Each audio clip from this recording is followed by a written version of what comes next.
Walk with me. I am that I am. Remember David and all his afflictions, how he sware unto the I am and vowed unto the mighty God of Jacob, of Kobe. Surely I will not come into the hands of thy house, nor go up into my bed. I will not give sleep to mine eyes, or slumber to my eyelids, until I find out a place for the I am, an habitation for the mighty God of Akobi, even Jacob. Lo, we heard of it at Ephrata, and we found it in the fields of the wood. We will go into his tabernacles, we will worship at his footstool. Arise, O I am, into thy rest, thou and the ark of thy strength. Let thy priests be clothed with righteousness, and let thy saints shout for joy.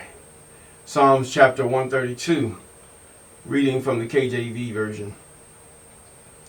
Deliver me from the hands of evil spirits who have sway over the thoughts of men's hearts, and let them not lead me astray from thee, my God.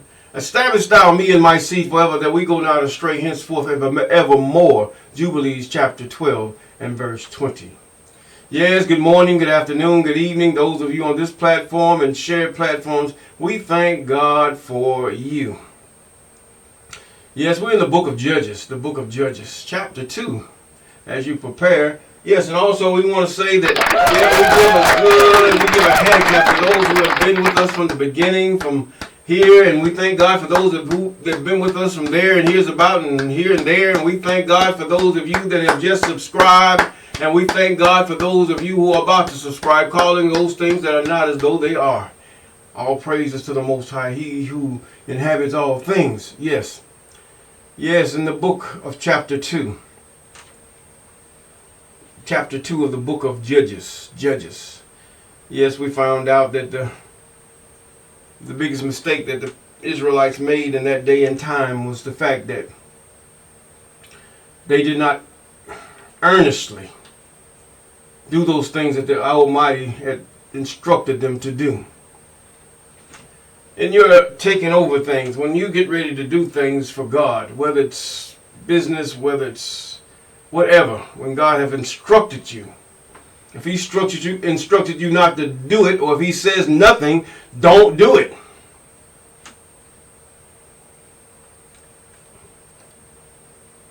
But if He shows you a way to do it and how to do it and what seems right and what's not seems right, what is right, do it with all your heart. Slack not your hands, even if it's to blessing the people that you're with. Slack not your hands. For our deaths are nothing. Our deaths are nothing. I mean, it's precious in the sight of the Most High if we are praying His name, as we are obeying the scriptures, as we are obeying His commandments, statutes, ordinances, and laws, even His commandments. Yes, if we're doing those things, death is nothing. Because the Most High, in either way, we're glorifying God. Either way. And we have to acknowledge God in all our ways. I mean, in all our ways. Even if you get to the point where you're tempted to lay with someone that's not yours. When you acknowledge God, it's going to cause you to back up. It's not, God, should I do this? It's, thou shalt not commit adultery. If you find a woman laying in a field and you have no intention of marrying her, both of y'all go in a cornfield somewhere and do your thing, and you don't want to marry her, it's the same as it's a form of adultery. You've taken this virgin who was to be someone else's wife, having no intention, and then it's on her also, having no intention of getting married. You go your way. That's cause for deletion in the nation of Israel. Now, if you take her to a father or a mother and say, you in these cases, many don't have, families are busted up. You can't take them to their father or nothing like that. And sometimes even mothers' absence. but you give her the promise of marriage, you have to see that you do these things. You have to see that you do these things speedily, because you are the one that's held responsible. You have humbled this woman. She was a virgin, and you have given her that opportunity. If she decline, you go your way. You be who you are. Or if her father's decline, you go your way. You pay the bride price, you go your way. That's it. Don't do it again. God has laws. This way we have no bastards in the world. We have many bastards in the world. You call someone a bastard, what's going to happen? That means a child who was born out of wedlock. And they had no intention of even getting married. This is a bastard. And many people feel shamed when you call them a bastard. Even if they are one, they feel shamed. So what you do now, how you conduct yourself with the one that you're with, then you have, if that's the case, if you can't find no one, join yourself to a sisterhood, a sister wifehood, something like that. If you can, if he will accept you, join yourself to a sister wifehood. Because the fact is, you can have your babies, you'll have your husband, you'll eventually love him, all of you will love him. Regardless, you'll love him because you've made this commitment to him and to raise up children unto him and having your own family. Even though they're raising up and they're his children, they're still yours by reason of you nurturing them. Yes. And then you have this big family of other women that's there nurturing these children and offering whatever they know on how to raise and create a community unto this man who really, you will find one that is faithful, has a good track record, and is good. It doesn't take a lot of money if all are willing to work. No, he doesn't have to provide everything. If he can't, then the women step in and help. Whether you all start a business together, that's good. He said, let's start a business. Let's do this. Let's do that. I mean, it's going to happen. Many times the women are in the lead as far as the household. But the final word comes from the husband.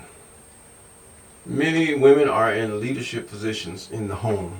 Some of them just can't see it. And many are too rebellious. But the fact is, let me continue. Judges chapter 2. And don't forget about that chicken. I know for many of you, that just knocks you right out the box. Chicken. Well, we've been eating it this long. What God going to do about it? It's brought to your remembrance. It's brought to your attention. Chicken is a scavenger. Scavengers. Any creature that eats dead other creatures, other than fish. I mean, fish is not going to, fish are just fish. He said scales and fins. That means that's a conjunction. They have to have both. Scales and fins. Cows, yes, they have to chew the cud and split the hoof. Cows. Not horses. They don't split the horse. It's unclean. It's unclean to you. Horses don't eat other animals, but the fact is horses don't split the hoof. God says, no, that's unclean to you. Chicken. One of the biggest scavengers that's in abundance next to the pig. Catfish. Shrimps. Oh, you hate giving up your shrimps kebab, your shrimps. Oh boy, it's not such a big thing. You can be creative in the things that you do eat because you're so used to eating these things. It's hard for you to give them up. It's hard, and then we don't even worry about it. Even for you men, circumcision. Yes, I do like my brother Eli. He brings it down and he breaks it down pretty good. I'm talking in context. I'm not just jumping from topic to topic. We're going as we read along. Now, those who go into topic to topic, there's nothing wrong with that. Nothing wrong at all. They're just trying to point out to you doctrines that are wrong. Doctrines, and giving you a contextual teaching on what is right. And I'm just going down the scriptures. We're going scripture to scripture and reading. It might excite you to learn to read the Most High, what had happened in history, as far as we can make sense of. Now, Judges chapter 2. And an angel of the I Am came up from Gilgal to Bochim and said, I made you go up out of Egypt. Now he's quoting the Most High. He's quoting the Most High. And I have brought unto you the land which I swear unto your fathers, and I said, I will never break my covenant with you, and ye shall make no league with the inhabitants of this land. This is God talking. The angel is relaying a message from the Most High. Ye shall throw down their altars. Ye shall not obey, you have not obeyed my voice. Why have you done this? Now we see in the previous verse what happened. Some of the people, they allowed to live. They're allowed to stay in the land. If you want to stay in the land, then you will not live. Leave.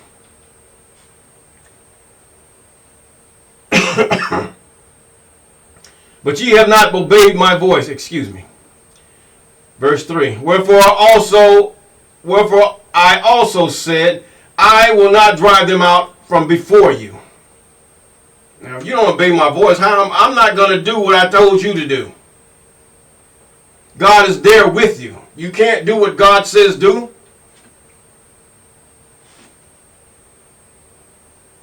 Now God is giving help. Even in the Sahel, He's giving help. He's going to get help. He's going to give you help in other African countries for a land that He's given you. But you must drive them out. Not leaving one. If they decide to stay by force, then it's time to take that chance. They taking that chance on not even coming out whole. You have to do this for the people's sake. They do not love you. They're not your friends. They will play your friends until they can find a weakness in you, whether they're a weak person or a weak political person, and then get in there and then persuade or dissuade the people. People love to follow. God chooses leaders is very few. But people follow them who they trust. And if they trust you, you cannot lead. And if you trust God and God gives you instructions, you do what God say do. Don't worry about how big or how many guns or ships a person has. And those of you even here, you got those that went all the way over into Colorado because the agenda of those in political offices have been found out. They went over there. They said, hey, this is not going to be. I'm paying rent here. I got a lease at this place. I'm doing this. That's why it's so important for you to buy a home, buy some land. Buy, should I say, land that even if you don't live on it, and ensure that it's put in a trust or something that no one can squat and stay squatted when it's under your name. Even if you don't live on it, you can come back to it, or your children or your offspring or your family can come back to it to have some place to live if they're found themselves without anywhere to go.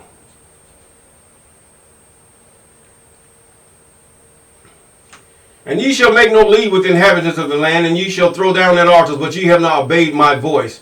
Ye have not done this. You have not stopped eating the scavengers. You're eating scavengers, chicken, and all manner of other things that the Most High have commanded you.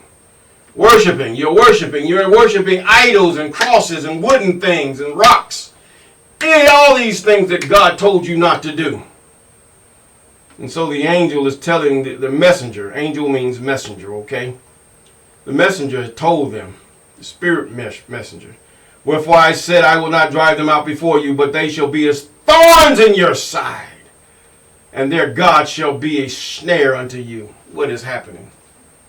Jesus never served you. He served the colonizer. Jesus never healed you. He healed the colonizer. Never done anything for you. Never delivered you. Nothing. And yet you steadily praising and worshiping a fictitious character. Then you try to turn him black. Yes, he was black at one time, I guess. They're going to paint whatever. They were idol worshippers, regardless of whether they were black, white, or whatever. They were idolaters. And yet you go along with it. God specifically said in the book of Jubilees, I've given them over to other spirits, drive them away from me. And then same spirits are driving you away from him also.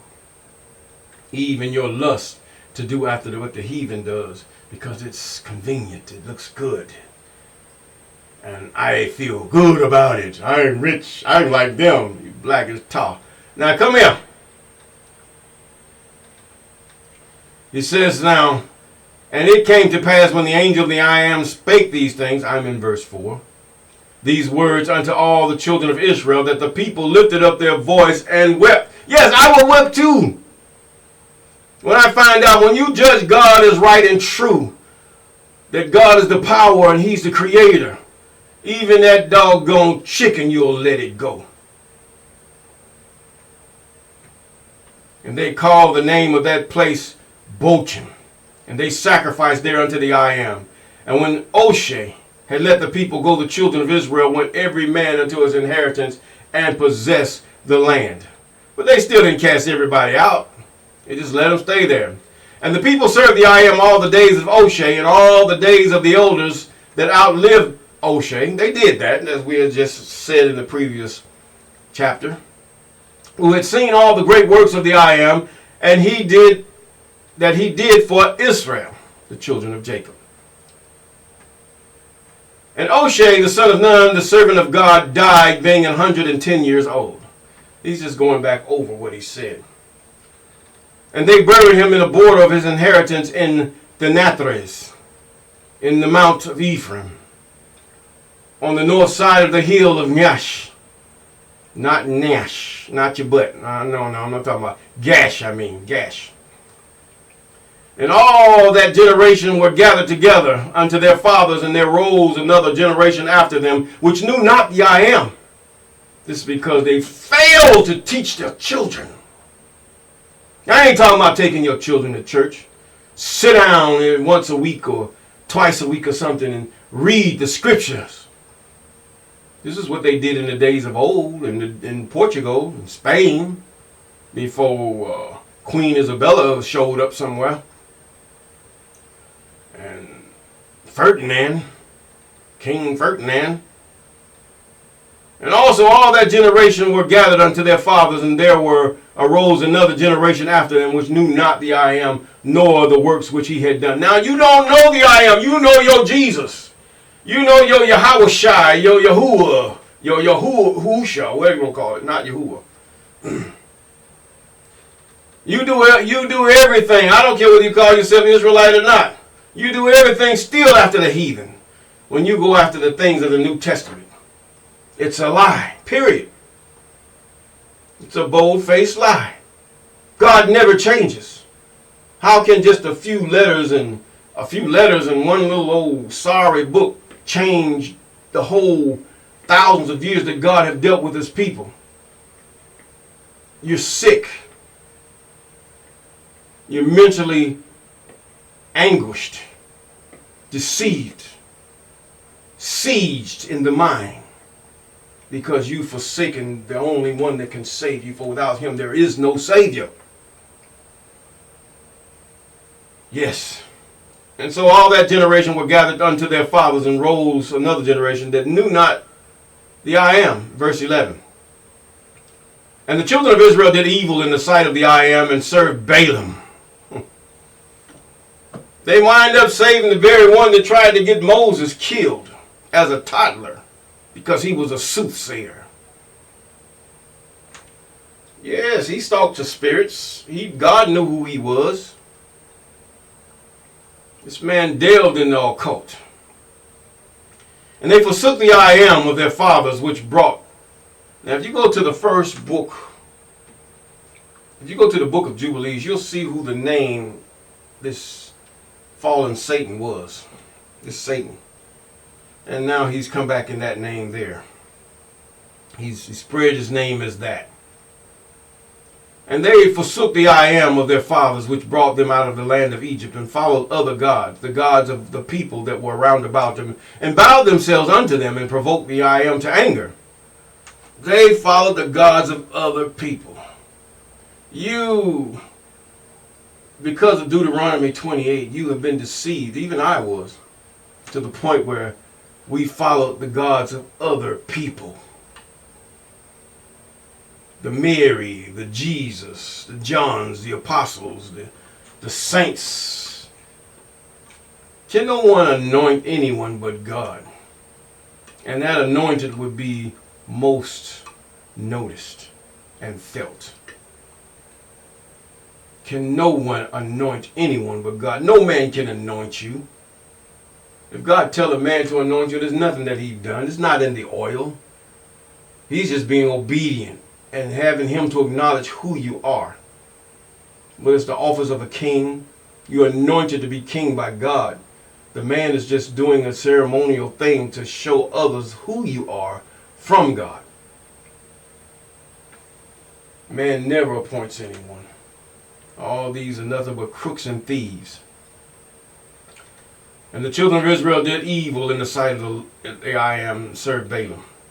And they forsook the I am, the God of their fathers, which brought them out of the land of Egypt, because they forgot to teach their children, and follows other gods of the gods of the people who are round about them. And these were few in number, and bowed themselves unto him, provoked the I am to anger. And they forsook the I am and served Baal and Ashtaroth. Excuse me with this cough. And the anger of the I am was hot against Israel, and he delivered them into the hands of the spoilers that spoiled them. And he sold them into the hands of their enemies round about, so that they could not any longer stand before their enemies. In other words, he sold you. God sold you. You were in the land of Africa, some of you. Some of you might have been here, so you say, of the land. Call yourself the lost tribes of Israel. But yet, God sold you into the hands of a heathen and very, very doleful people. Put in the hearts by devils what they do to you. Even that little boy that took that little black boy and he sit up there and that demon rose up in him and he dunked his head in the water in so much anger and hate. And they also excused him. Come on here! You hate who God hates and you love who God loves. This is what you are commanded to do, really. And he said, here. He said he sold him. He sold you. Some of you went by ships. He sold you on the auction block. Sold you that they raped your women in Africa and began to have them to come and deceive you. See, if you understood why you got puppets for leaders, these people were groomed, secretly groomed and caused them. You knew them, but you didn't know where they were ducking to.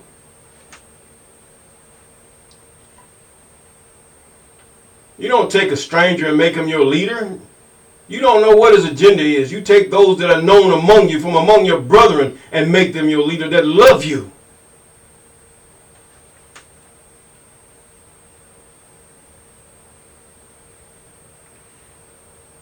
And the hand of the I am was against them for evil, as the I am has said. And then some of you say, why? There's no God. He don't show his face. God hates you. He hates your sin. He hates your heart. It's about you. When you change your heart and love God, he will love you. God ain't going to tell you eye for eye and tooth for tooth and then he ain't going to do it himself. Come on here.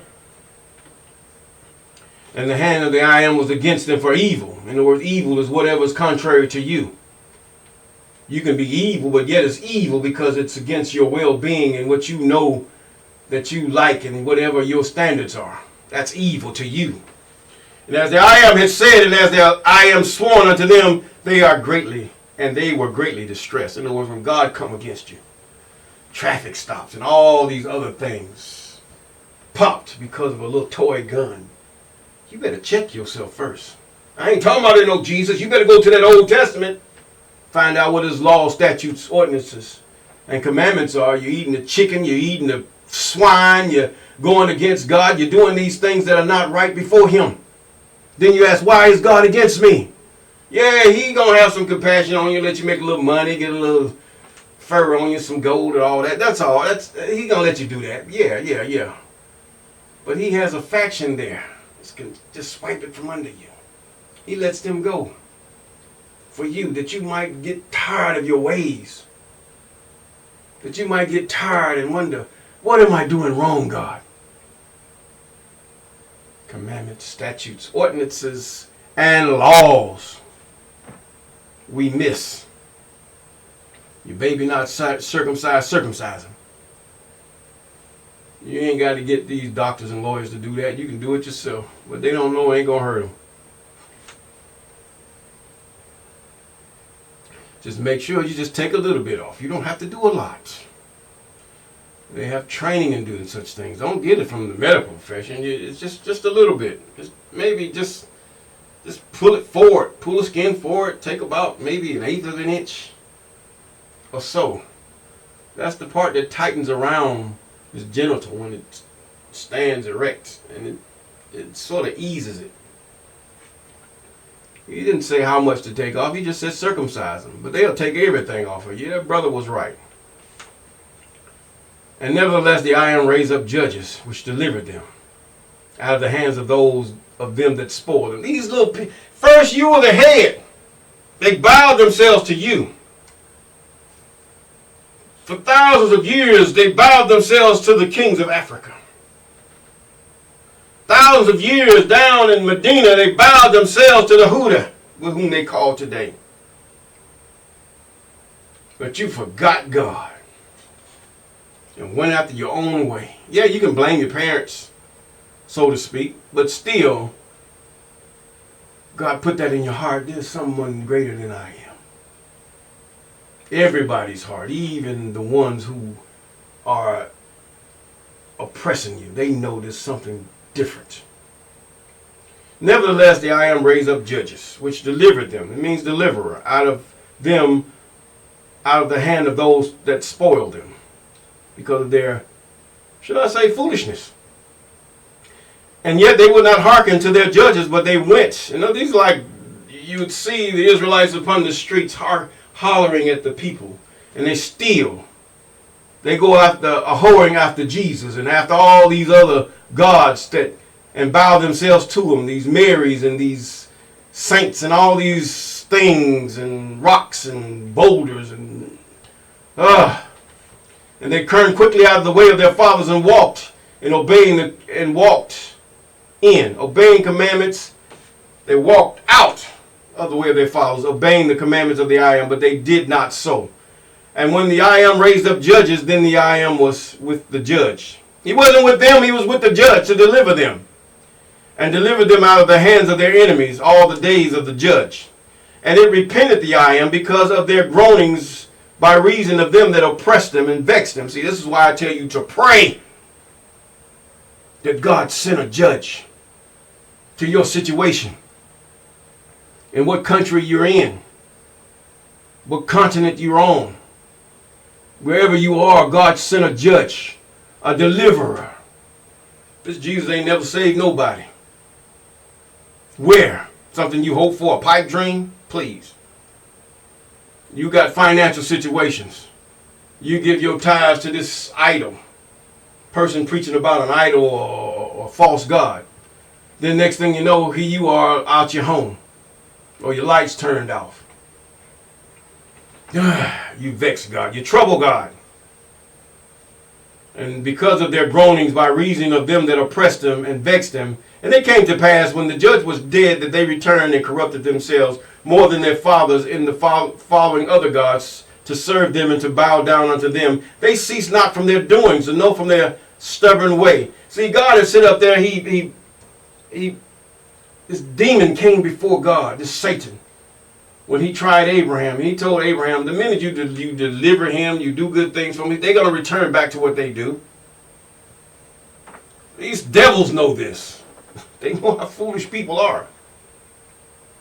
And they see, even though they were part of their being deceived, they cease from not from their doing, nor from their stubborn way.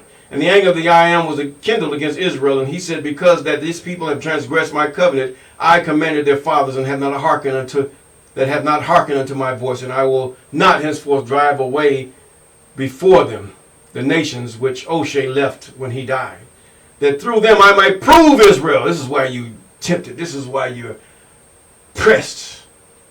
When you're in a traffic stop, or maybe somebody has called you the N-word or something like this, or told you we don't trust you, and told you stole this and cast you into jails and all this. To prove you, will you call on God? Will you serve him in his way? Whether they will keep the way of the I Am to walk therein, and the fathers did keep it or not. Therefore the I Am left those nations without driving them out hastily, neither delivered he them into the hand of Oshea. And with that, if you obey the commandments, statutes, ordinances, and the laws of the Most High in every situation, acknowledging him in all your ways, you will have peace. Walk with me.